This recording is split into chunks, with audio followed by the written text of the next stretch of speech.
Hello, my friends, and today we are going to study under the topic of headline of topic of in Genesis.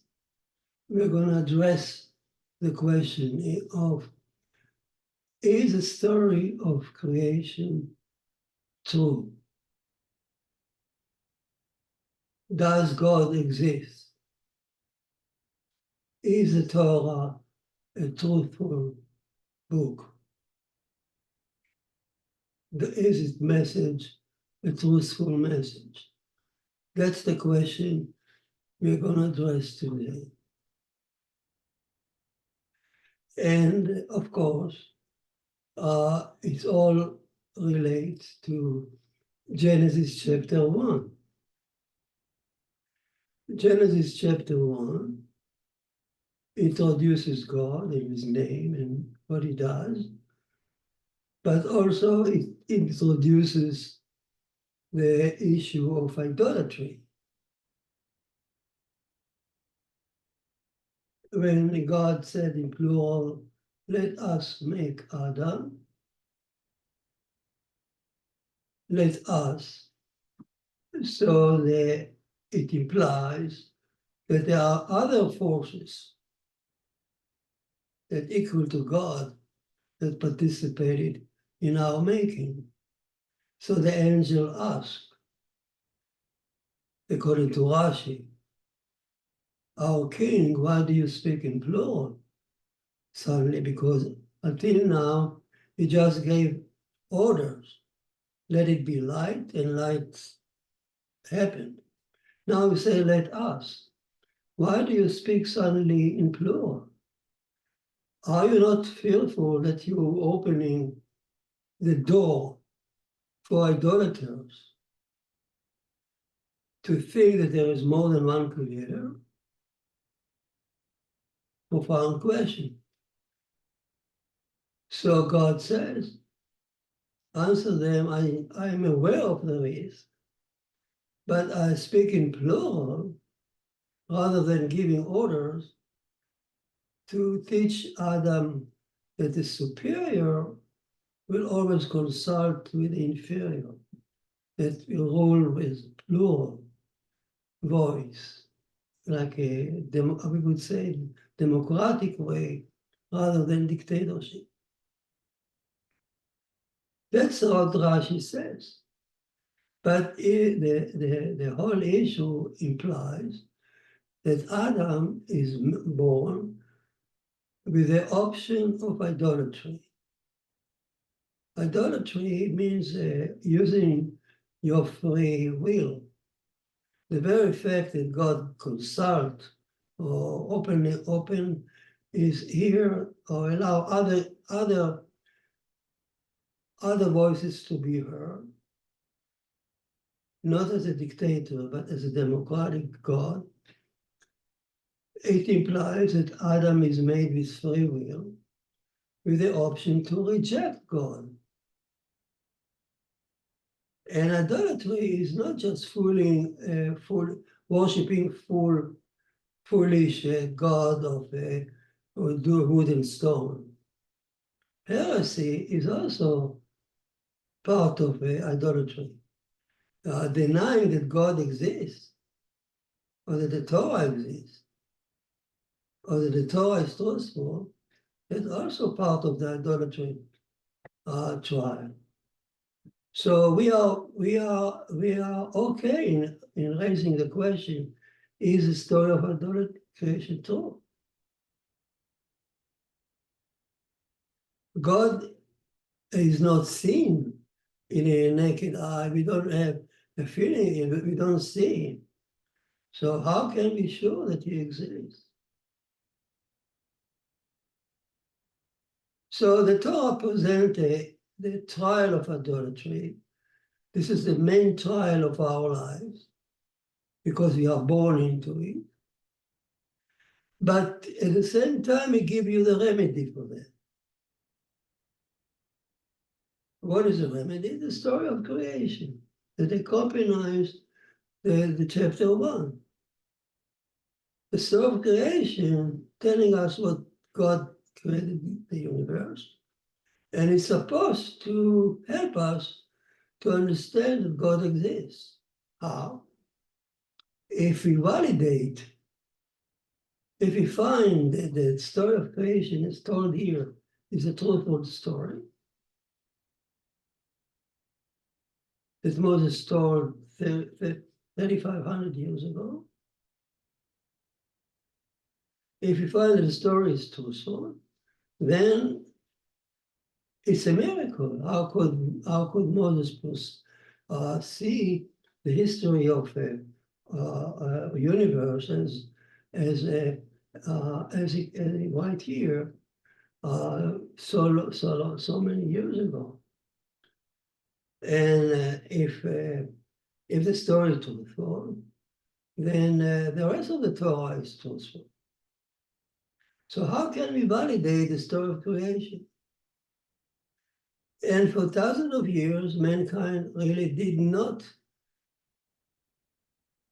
validate it because we could not. So it is that led us to propose all kind of allegorical explanation to chapter 1, running away from the simple meaning. Oh, the animals here are holy beasts. Oh, there are all kind of chart and mystical explanations that nobody understands for it. Running away from the real explanation, truthful, simple explanation. But today, because we never had any clue to the real story of creation. But now in the 21st century, that's the first time that we have enough accumulated knowledge about the history of our planet. We know today so much about it. So we are at the posture that we can now compare to our scientific knowledge to what the Torah speaks here. And when I say scientific knowledge, I mean pure science, no superimposed spiritual meaning and chart on science. I mean science that you qualify for high school teaching in science class, pass the scrutiny of the teacher. I mean science is based on mathematics, physics, geology, astronomy, archaeology, you name it. No chart, no prophecies, nothing superimposed on fact or scientific knowledge. That's what I mean pure science. I want to use this knowledge that accumulated by scientific knowledge over the last 100 years, and to compare it to the simple reading of the Torah here, chapter 1. No holy beast. I want to read the text as it is in plain English or Hebrew. No gematria, no calculations, no prophecy.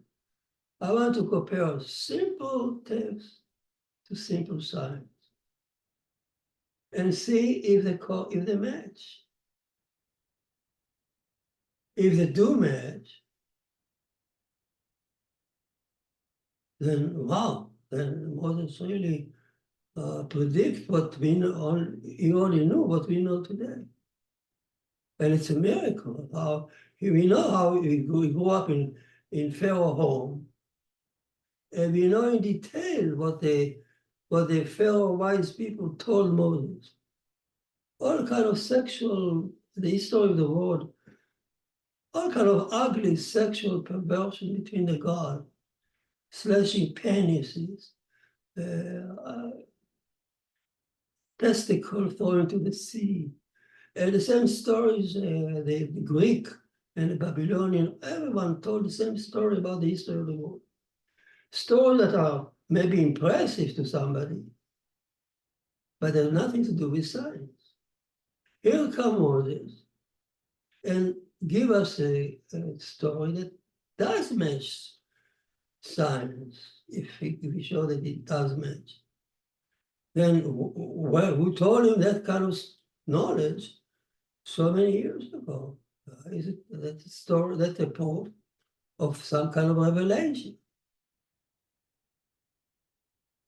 So where can we get the scientific knowledge in a concise way? So we have now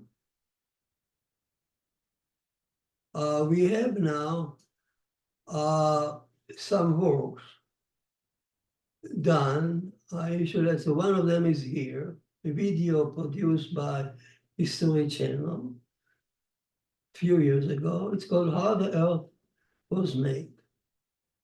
Takes an hour and a half or so to watch it in detail. Beautiful compilation, summary of everything we know from science, real science, about the history of our universe, and especially about planet Earth and the evolution that led to mankind. And what is fascinating, what is special good about this video, that it brags, here is part of it. In the beginning, the narrator is bragging about, until now, we knew humanity relied on the book of Genesis. But now we are going to tell you a story, a real story that science is. So the video was comprised by secular scientists that openly put it together in order to give us a true story that does not match, according to them, it does not match Genesis. And that's good about it. That's why I picked this video more than other videos, because it's completely unbiased. Lo and behold, without their knowledge, turn out that what they say does perfectly match what Moses is saying, but you will see it step by step. Now the video is available to everyone to purchase and or see from the library.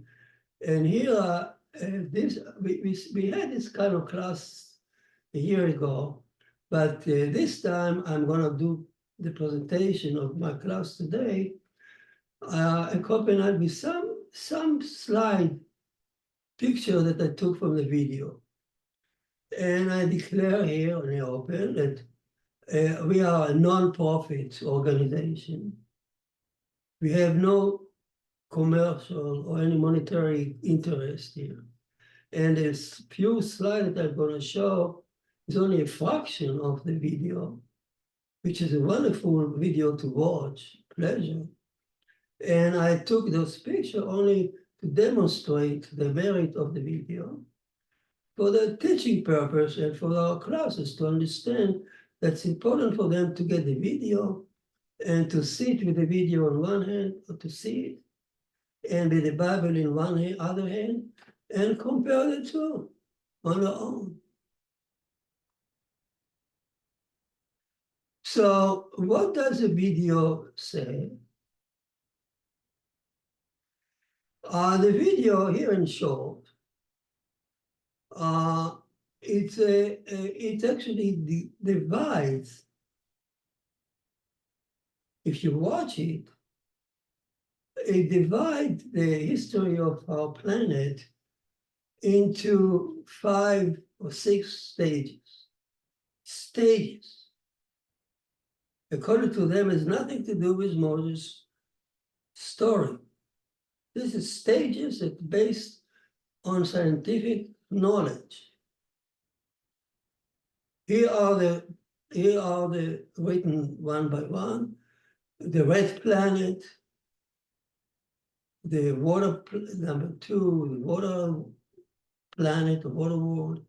Then the blue planet, atmosphere appearing. And then ice ball stage. And then green world. And then the current world, 6 stages. And the name already show you that they are nothing to do with the Bible. This is just artificial name that were given to those stages by the scientists who composed the video. And the video is beautifully done, artistically, a lot of evidence. I am here only taking the tip of the eye. Only show you some slides to give you the taste of it. And what makes them to define, how can they define a stage? Why not telling the story as one long story? Stage, according to the History Channel, means a new beginning and ending up as catastrophe. It's not a complete catastrophe, but a catastrophe that destroyed the past and laid the foundation of new world. Let's say the dinosaurs were destroyed by a catastrophe, but that was not the end of the world. It laid down the foundation of the ability to mammals, us, to appear. So catastrophe, this is destruction of whatever existed, but it's a building catastrophe because by destroying the past, it allowed a new form, more sophisticated form to appear. That's the premise of the History Channel world.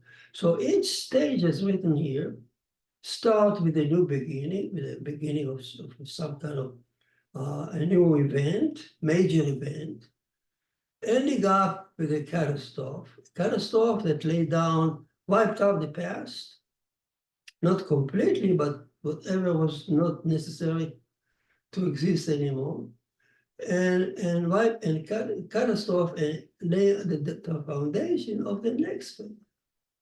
Otherwise, if it had been a complete catastrophe, we wouldn't be here. So that's how the scientists define the 6 stages. Turn out that this is exactly what Moses is saying. Each day, Moses also divided the creation into 6 days. Each day starting with a new creation, that's a fish, ending up with a judgment. Judgment by Elohim, the attribute of justice, who is merciful, very efficient, but merciful. He's a builder, he's a judge, and he's a creator. And he at the end of each day of creation, according to Moses, he judges whatever he had created on that day. Some of that he destroyed, as Rashi is saying, and some of that he left for the next day to continue. He laid down the foundation for the next day.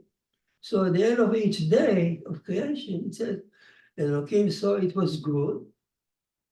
So whatever was left was good the next day, and good for the next day. So just by that observation, 6 stages against 6 days. Each day start with a new beginning and of something new and ending up with a catastrophe. As in Moses, each day start with a new beginning, ending up with judgment. And we live on, according to that picture, on the sixth era, sixth stage of creation. It still exists. The number 6 is the current world. And according to Moses, we live on the sixth day, going to the Sabbath. Sabbath is a new thing. So just by looking at this comparison from bird view, we see right away there is a parallelism between what the History Channel scientists that write it and write it with completely unaware that what they are writing, and they give the name of the gift, correlate the mythology of the correlate to what Moses is saying in chapter 1. And line number 1, there are 13.5 billion years from the beginning. It also does match the oral Torah that the Kabbalah tells us that the length of average length of a day of creation was 2.1 billion. They calculated it years ago, thousands of years ago. And times 2.1 times 6 is 12.6 billion years, which more or less correlate to 13 billion years that science says. So there is a parallelism, even the length of the universe time existed. 2.1 billion years on the average day of creation is only an average. Some days were longer, some days were shorter. So let's now analyze, let's do the following. We are going to watch History Channel, and I show you some slides of each phase here, so you have a grasp what he's talking about. And we read the extract from Genesis to see how it correlates. You can do it with your family, with your and a companion, with a friend. You can watch History Channel, you can get it, and watch it with a Bible opening and compare it. Take your grandson or your child, teenager. They have sharp mind. They reject the Torah, they reject the Bible. So before they go to the campuses there and absorb all kind of ideas on a campus, tell your grandson or your teenager son, give him $100, say, I give you this $100 if you sit with me and watch the History Channel and with the Bible. For $100, he may do it. And I swear to you, this $100 will be the best investment you ever made, because it will change his perception forever. He will go to the campus, and his belief in the Torah and the truthful of the Bible, 100%. Nobody will persuade him otherwise. This will be the best investment of your money in your teenager son or grandson or granddaughter.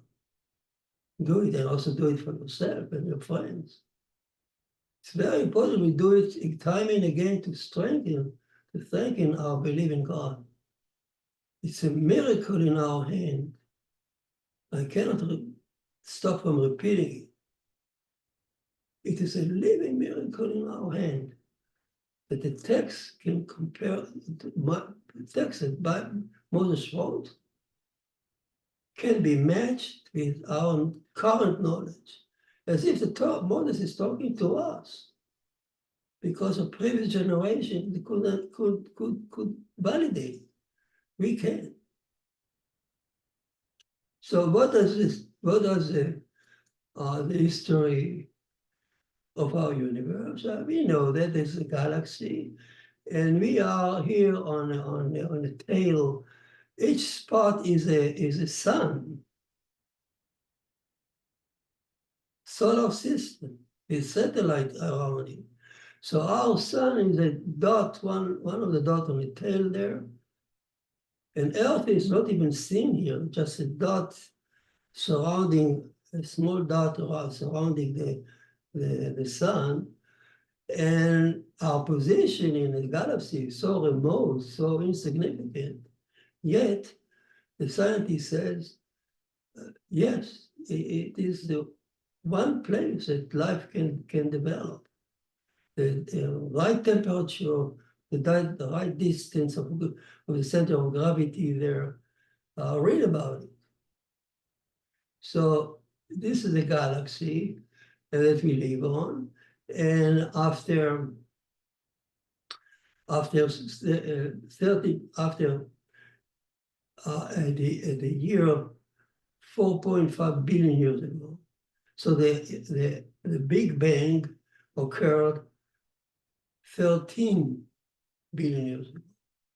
It took a long time to develop light and matter, energy, element, all the element of chemical element in nature, water, space, all that took time to develop. And finally, 4.5 billion years ago, planet Earth is floating in around the sun.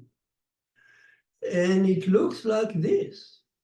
It's a red planet. That's stage one. Full with streaming lava.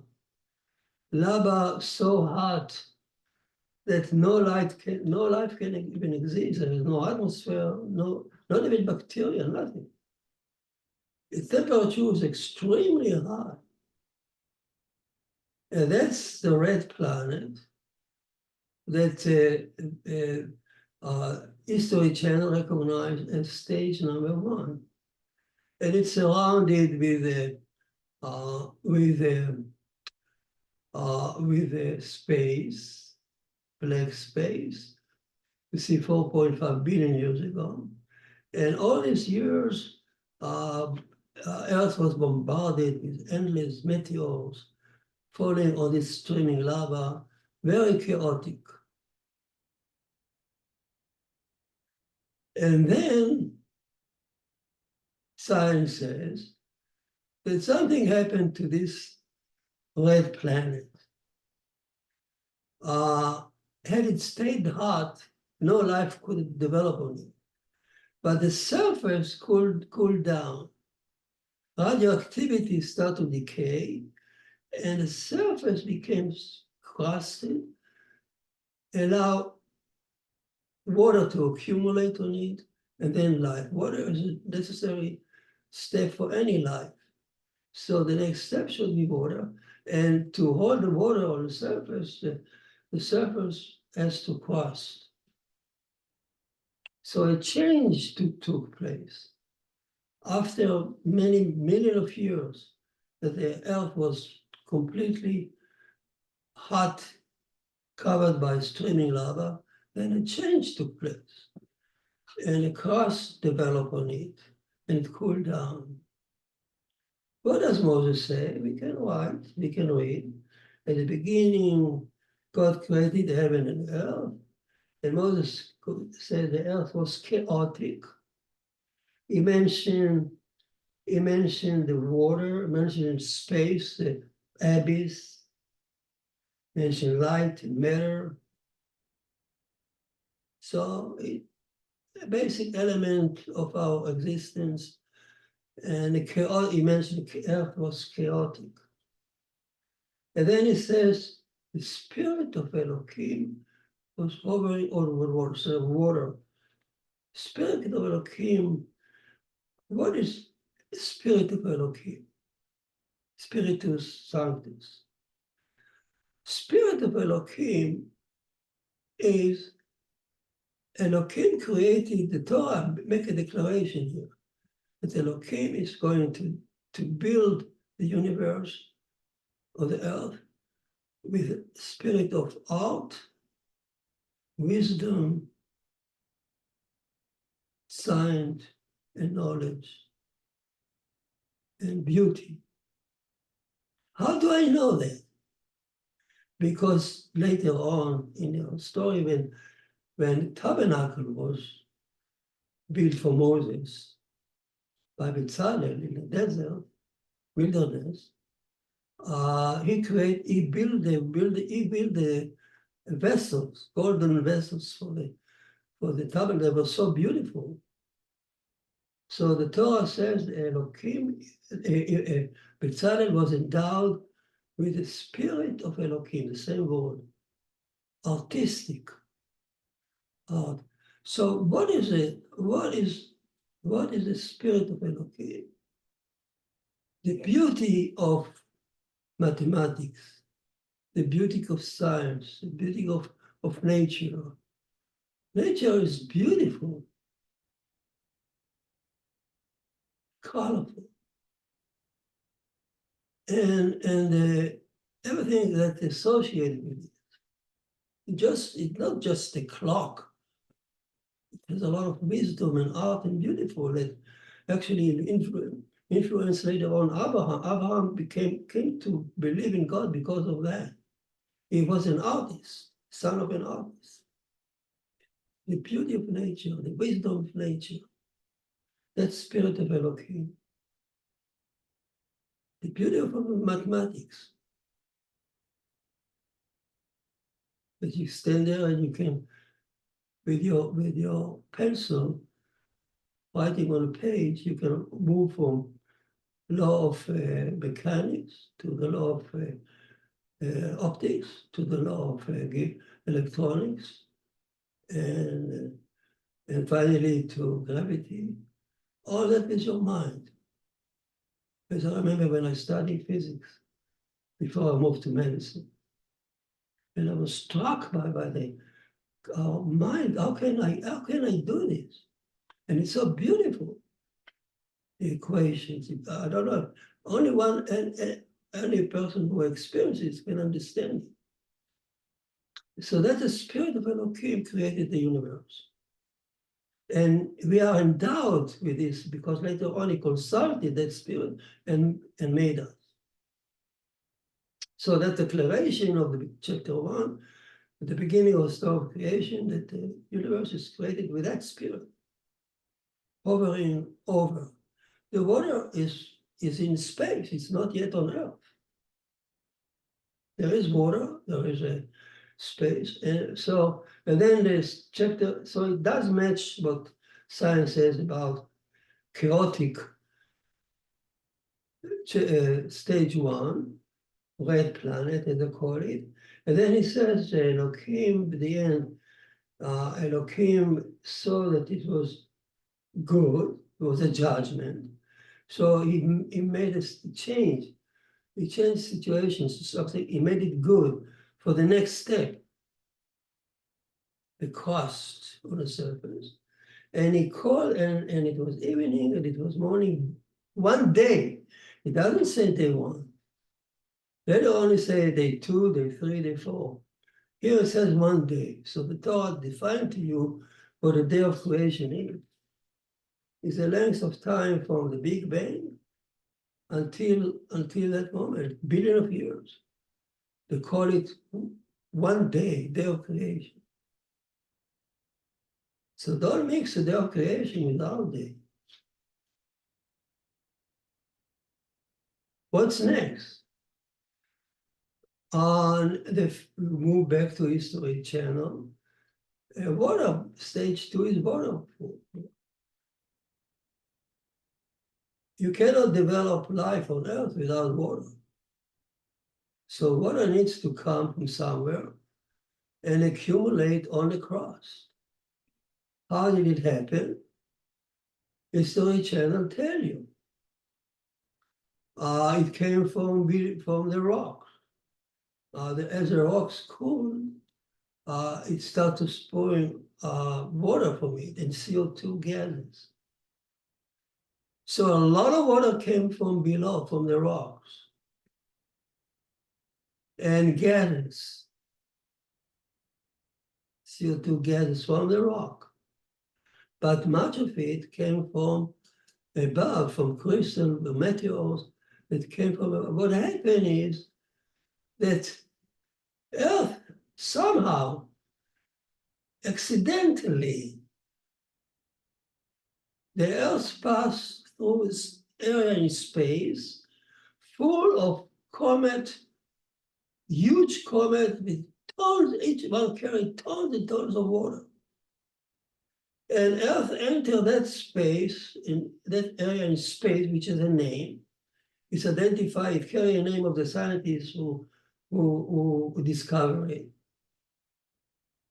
And for millions of years, the Earth passed through this huge space, area in space, and was full with an endless rain and rain and rain that accumulated over the water. Here it is, until at 4.1 billion years ago, which means almost 500 million years, long time of rain over Earth, and Earth was covered now with ocean, that's colorless. Here you see some remnant of the lava still there. And very soon it was completely covered with a colorless water. So some water came from above and some water came from below.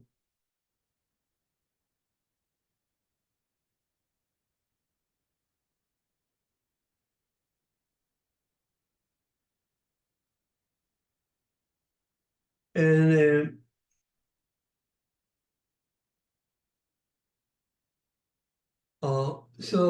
what does Moses say about that area?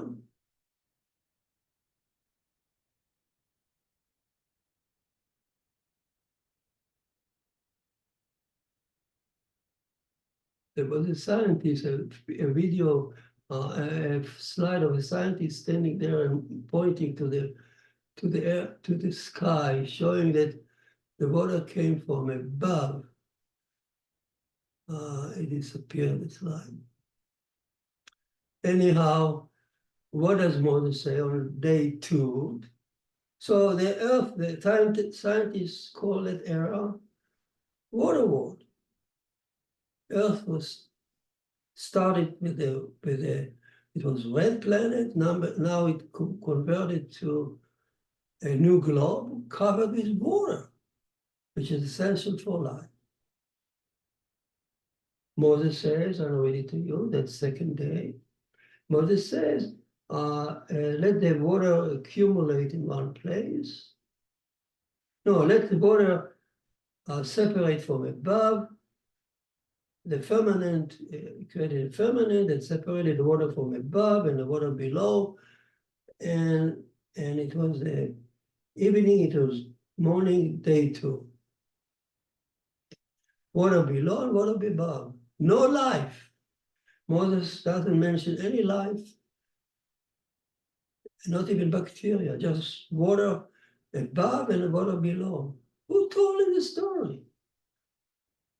How could he know that there was a stage in the Earth planet that the water accumulates, part of it from below, from the rock, and part of it from above? I'm asking you, isn't it showing that there's some kind of revelation took place here? Who told? I can understand it. It's a mind-boggling. A person who grew up in Pharaoh's home writes such a story on its own. And nobody on the world around him saw any stages in the universe. Nobody told him, nobody told any such story. And nobody recognized that the water came from above and from below. Science, our science, validated. Moving to stage 3. So we have water. Now, the stage 3 start with a new phenomenon, according to History Channel, creating a dry land. on which life is now established, vegetation, oxygen, an atmosphere, creating atmosphere, and the sky turned blue. So that's what they call the stage blue Earth, blue planet. Lo and behold, this area also end up with a catastrophe, a building catastrophe that changes everything. Destroy the past and lay down a new world, a new day. So let's see in detail what the History Channel is saying. We start with the ocean, colorless ocean, no dry land. And then out of suddenly, without explanation, a volcanic eruption at the ocean bed of the ocean, pour out lava.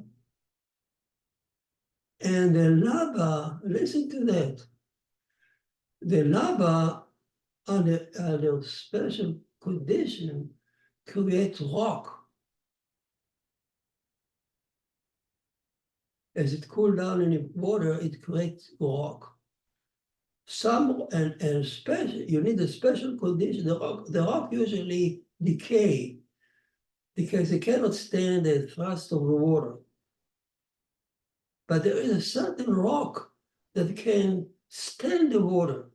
It's called granite.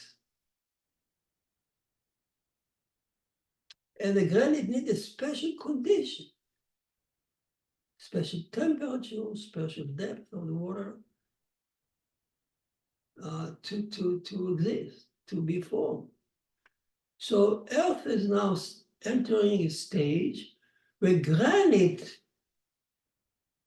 rock suddenly showed up, as if incidentally. And here are the scientists holding a granite on his left hand, and compared to an older rock on the black on the right hand, showing you how the granite is lighter, can go above the water, and it can actually stand the thrust of water. Now the Earth is now trying to see island of granite. You see here all kind of brown island of granite popping in the water. They stand there in south of the water. And South Africa is actually the whole continent of South Africa up there is a granite. And it's a remnant of the old continent, Rodinia, that formed by granite. Rodinia means in Russian, a mother. So this is a mother of all continent, granite that was formed in that era. Dry land. And what's happening is we have now shores that didn't exist before. And the shore is important for life because life developed where? On the shore.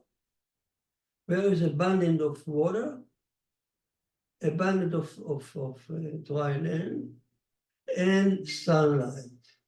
So this creature that's gonna develop along the shore are our mother and fathers. Life is developing along the shore, dry land.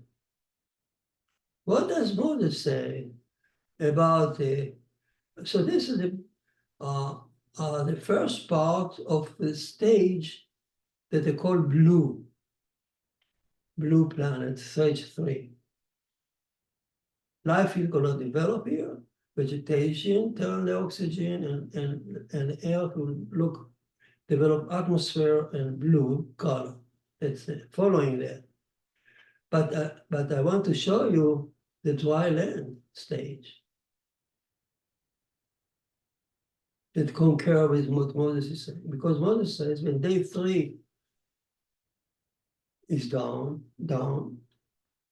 showing up, Elohim says one thing: let the dry land show up. Let the water accumulate in one place, and let the dry land appear. Oh, listen to that. Moses does not count any mobile life here, no animal, no vegetation, no life at all, just dry land as the stage 1, the first stage of day 3. He called it day 3. They call it, Israel Channel called it the blue planet. Moses called the third stage day 3, and dry land. Can you ask for a better matching?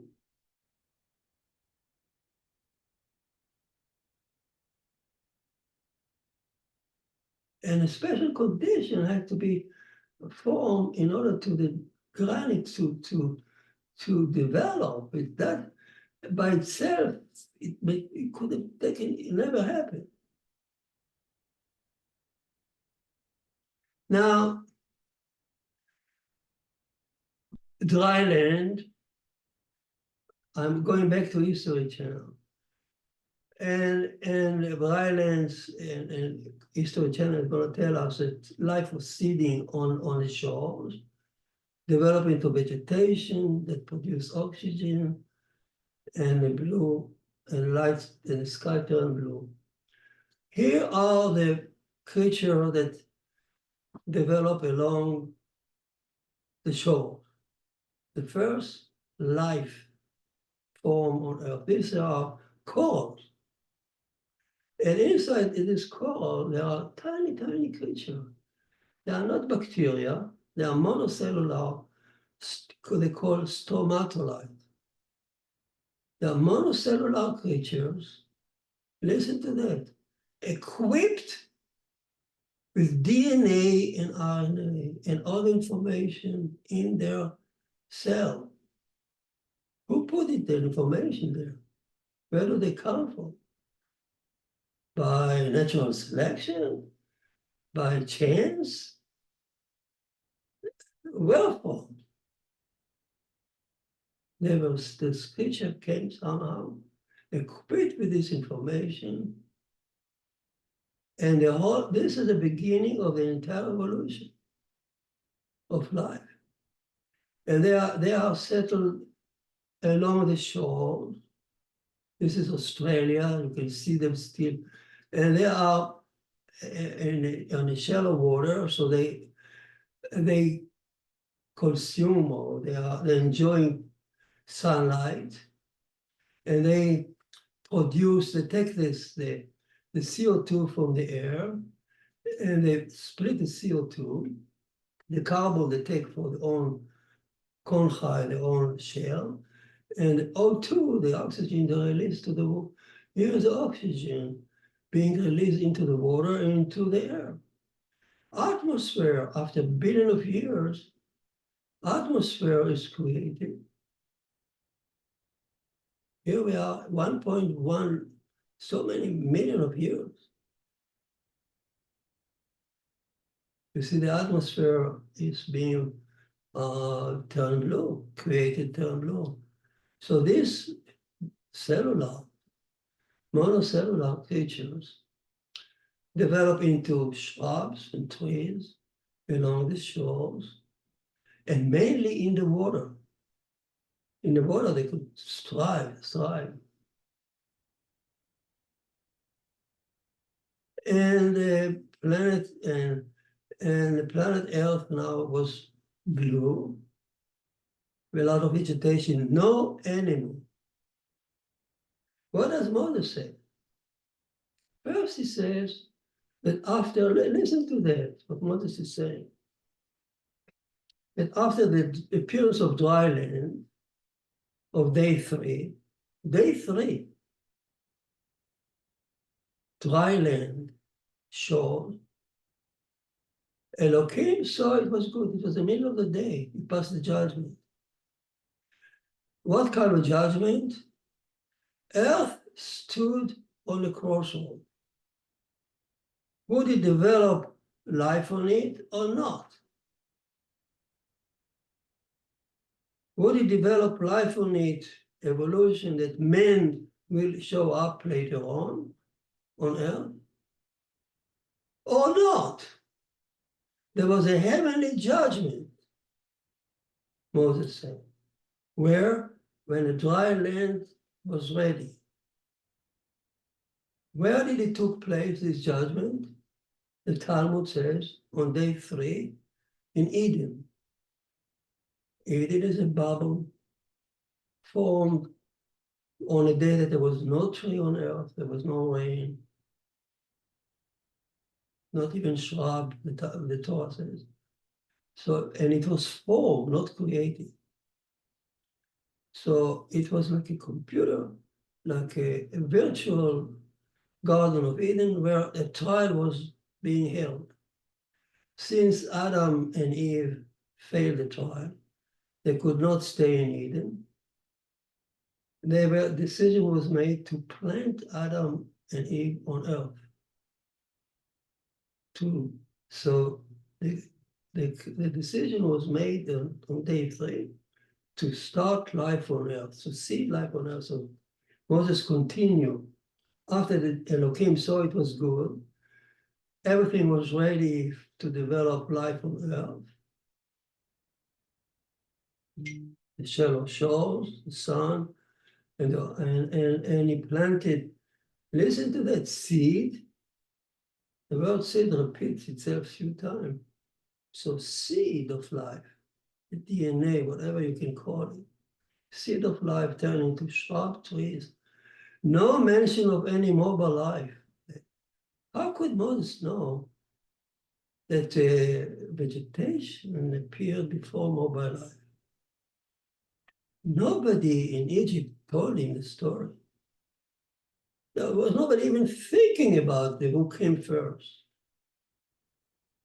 He writes simply, vegetation came on day 3, but no mobile life.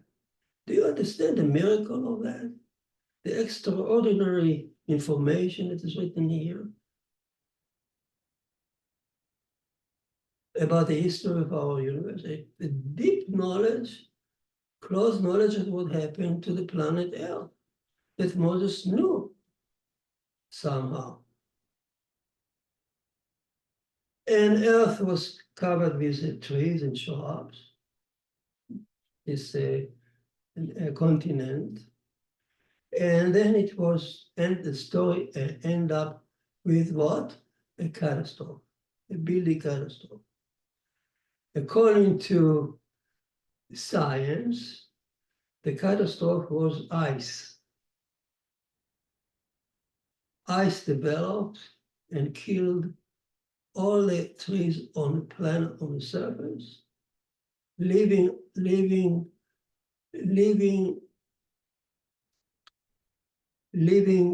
life in the water. Planet Earth was turned ice. A catastrophe for the vegetation on the surface. But it was a building catastrophe because life remained in the water, which became a nucleus for mobile animals to move in the water. What Moses is saying, at the end of the day 3, there was a judgment. Elohim passed the judgment. Whatever was not necessary anymore was eliminated. Whatever was left, he saw that it was good. Good foundation for the next step. So the ice is a foundation for the next step. Now we understand what chapter 1 is saying. So we move now to stage 4, the ice fall. History Channel does not recognize the Bible. You call it ice fall, which really, that's what happened. For 60 million years, the Earth was covered by ice. But there was something in addition to the ice. The Discovery Channel and other sources are telling us that at that era, the axis of Earth was established. Seasons were established, the length of seasons. Day and night, the length of day and night were established. And the water, the vegetation in the water could now to adapt to the change of day and night, in order to sleep and to be awakened. Circadian cycle, what we call. And that ability to sleep and awake is a foundation of nervous system that is going to develop in the water. So again, under the ice, major changes took place. Axis was established, the length of day and night was established, season length was established. Important step for the next step of mobile life in the water. What does Moses say about day 4? Now all you see it. Elohim says to the luminary, he didn't create the luminary, he just said that it show up in regular fashion. Regular fashion so that the calendar can be written, day and night could be established. I don't understand. The person who wrote this in History Channel couldn't read the Bible, couldn't see that there's absolutely matching.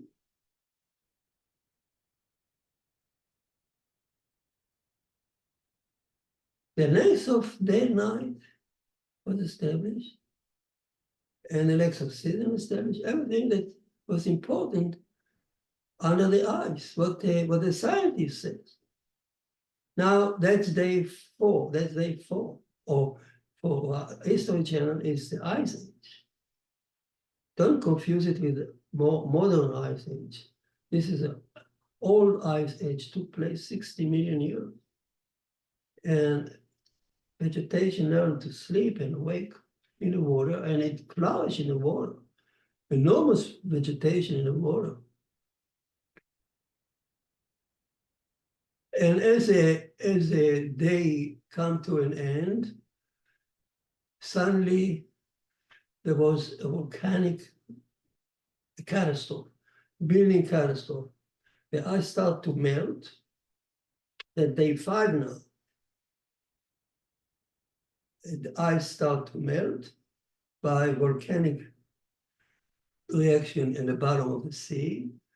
And as the ice was melting, a change in the water.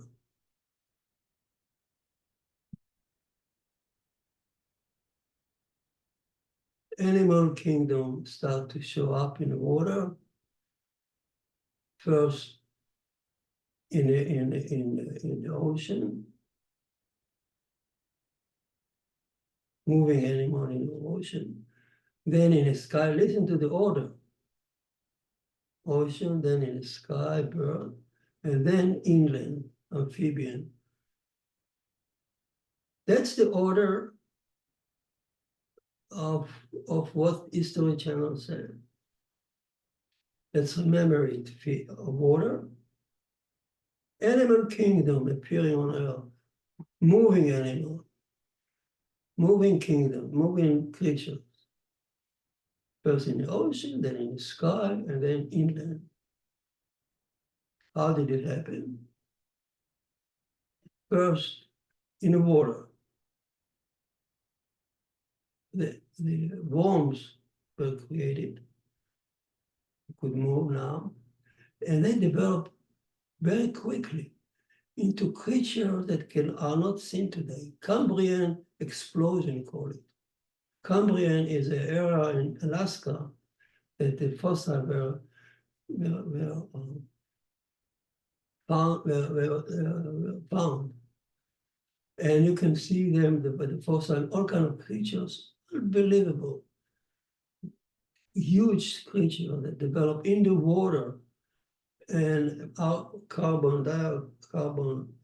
radioactive carbon measurement show that this is really the era that develop in the water. All kind of creatures that are not seen today, sophisticated creatures, predators, the first eye, the first ear, the first nose, the first tail, the first predator. The creature developed the talent to pursue the prey and to hide themselves. It's a whole animal kingdom was created in a short time. Explosion cannot be explained by Darwin natural election and selection and mutation. Had it been just by random mutation, it would have taken 10 point something years, which is above much longer than the existence of the universe. It cannot be explained by natural election. Read about it with the Stephen Meyer book. Stephen Meyer's book. God proposed hypothesis. So this explosion of life in a short period is unbelievable miracle. And here it is, all kind of form that are not existing anymore. Beautiful, but very developed creature, form of creatures, but they were confined to the water.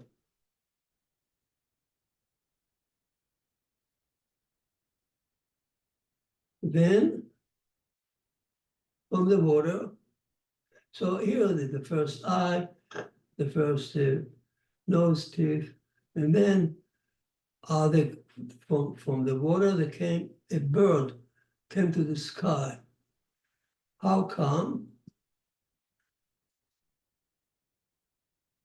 Some of the bird, as the ice melted and the tide threw up some fish on the shore, they over 1 million of years, they developed the ability to fly back on the ocean to catch other fish.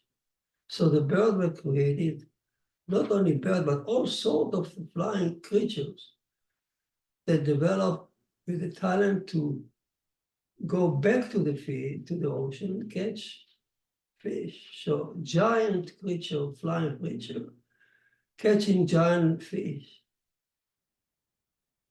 So let's remember the order. Fish, bird, and then ozone layers start to develop, science says, and vegetation start to crawl from the water onto the shores, develop swarms, huge swarms, followed by and giant trees, swarms and trees, vegetation thick and humid, and followed by animals, giant insects, animals that are seen around swarms, crocodile, lizard, all kind of dragons, giant dragons, flying dragons. And all this developed in the water. Here they are slide from the History Channel. You can see it in detail there. Trees crawling, and you see it in Georgia still, some of it, remnant of that. All our form, all our code today are are made by those by the ground of this foliage of these trees.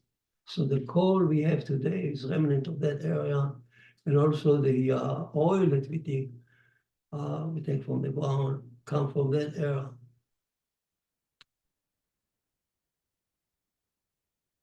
Huge flying creature that catch the fish. Huge creature that typical for swarms. Some of them are very lizard, a flying lizard. This is a lizard that two-story high. Some lizards could fly 15,000 miles in non-stop. 15,000 miles with no fall. They are perfectly built to fly. So much the United States Air Force took some ideas for the airplane from the design of those flying lizards and crocodile. What does Moses say? That first of all, Moses said about the first period of day 5, that the earth teemed with the swimming creatures. That's the first stage. Let the earth water first, then earth let its teem with let the bird, the flying creature, and then he mentioned crocodile and amphibians. So Moses concur with science. Fish, bird, amphibian. So the science called the day green planet because it's covered with so much trees and swamp. Moses called it day 5. And the day was ended with a catastrophe. Explosions, gas explosion all over the world. So much fire that destroyed the 95% of the creatures that don't exist anymore. But those who remain became a nucleus for the next phase. Moses concurred. At the end of day 5, Elohim saw that it made a judgment. Some of it he destroyed, most of it, and some of it he kept for the next day 6. So Moses concurred with day 5. Day 6 is coming. What is day 6? Current world. And you see Pangea, fed cattle, eating vegetation, huge cat as the dust came down from the fiery explosion, life returned to Earth.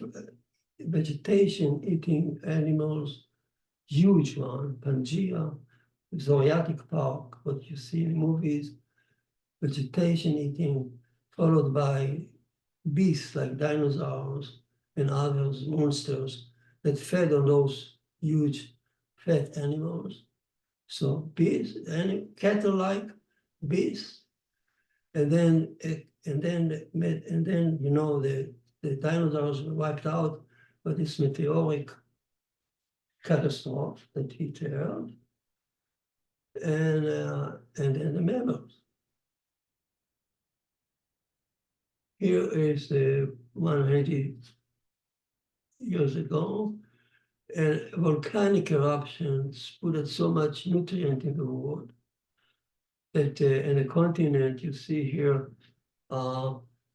Africa and South America, continents start to split. Talk about millions of years, so many nutrients in the air, and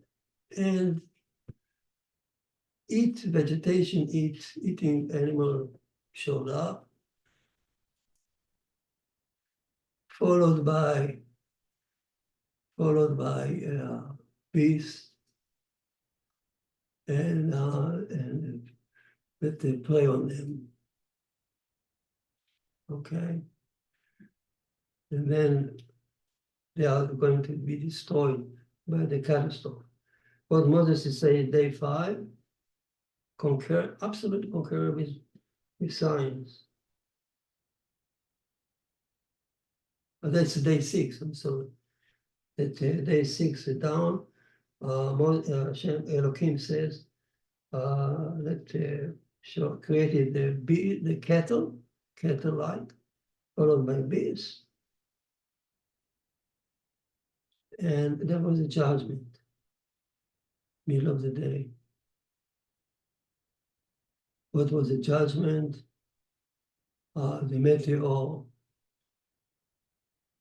huge meteor, approached Earth and exploded near Mexico. And Earth was covered by complete dusk, and it killed all the animals. And they were also accompanied by volcanic explosion.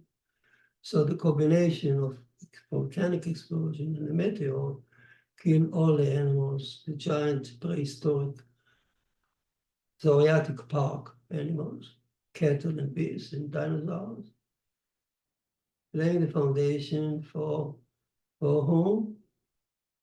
For the next stage, apes to show up. Moses is saying there was a judgment in the middle of the 6th day. And Moses mentioned one more thing, that after the beast and after the cattle and the beast, he mentioned the creature that crawl on the ground, and snakes. It just was discovered that as the catastrophe hit Earth and wiped out the huge animals, dinosaurs and the cattle, opportunity was given to snake to show up, and they grew up so tremendously. They ruled the earth for many of years. They crawl around eating everything. One of the snakes appeared on Time magazine not too long ago, and it showed that two Greyhound bus can fit in the skeleton of one magazine, and it was a young magazine, young snake. So Moses was right. Beast, cattle, beast, and snakes. He was precise, he knew what happened on earth. So there was a judgment, and after the judgment, after all these huge creatures were wiped out, and mammals gave the opportunity to proliferate, and including us. And here we are in our current world. So we have now the history of the universe told by History Channel, and we compare it to Moses. We see that it's perfectly matching. So it increases our belief in the truthfulness of the Torah, and in the truthfulness of Revelation,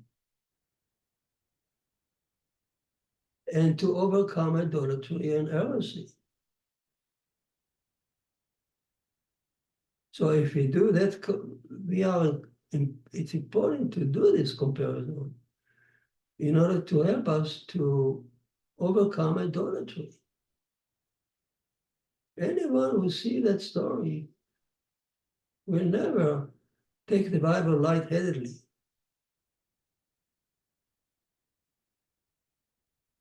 You know you're dealing with a miracle in your hand. Now, I'm going to finish with one more thing. As Rashi says, the Rashi at the beginning of the Torah asks the question, why does the Torah tell us the story of creation? It's a book of law. commandment. He could have started with the 10 commandment or the story of Exodus. What's the point of telling us the story of creation? And the answer he gives 1,000 years ago, and he quotes the Rabbi was told it 2,000 years ago. And the answer is that important to know that there is a creator who created the universe, and is the owner of the universe.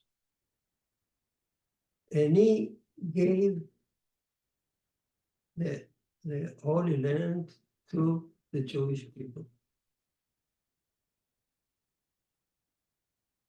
That's the answer that Rashi said. If you believe in the existence of God, you believe in the Bible, then you believe the rest of the story. You believe in Abraham, and God told him that to your seed, I'm going to give the land, the Holy Land, to what seed? Isaac and Jacob and the Jewish people. So the land of Israel does not belong to anyone who comes to Saudi Arabia claiming it. And the land of Israel does not belong to anyone who came from England or Paris and claiming it. It belongs to only one people forever. And to the people, the children of Abraham, Isaac, and Jacob.